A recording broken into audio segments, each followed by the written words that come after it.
Thank you, Mr. Speaker. I do want to make sure everyone has talked. I think we're almost there. I think we've got maybe 3 or 4 people who haven't. Mr. Speaker, this was a humble bill that I thought when I decided to pre-file this. Conflict of interest and ethics was something that I have dealt with, and we all deal with in our private lives and now public life. It was asked through committee where this came from, why I thought this was important. Before I decided to run for office, my employer said it would be a conflict of interest if I stayed on with them, and I would need to quit because of a perceived conflict of interest. I did that. I quit my job because of a perceived conflict of interest because I wanted no questions to be asked of my integrity or my ethics during a process that I hold so dear, which is running for office and representing people. This bill, sometimes it's been suggested that it's targeting certain people or industries. Really couldn't be farther from the truth, Mr. Speaker.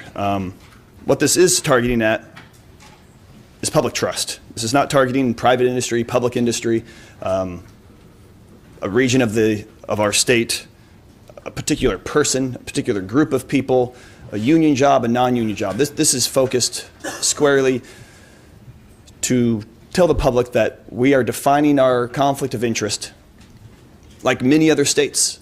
In fact, 19 states have this exact same language. States that have other conflicts and deal with legislators and want to add that trust to their people. We're here because the people in our district trust us.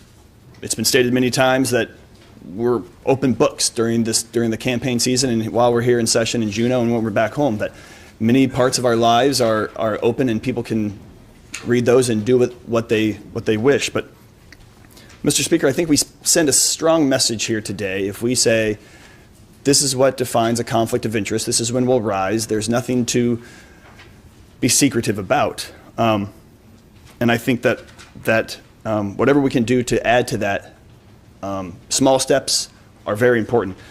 Just a few questions that were asked. HB 44, that's in front of us right now.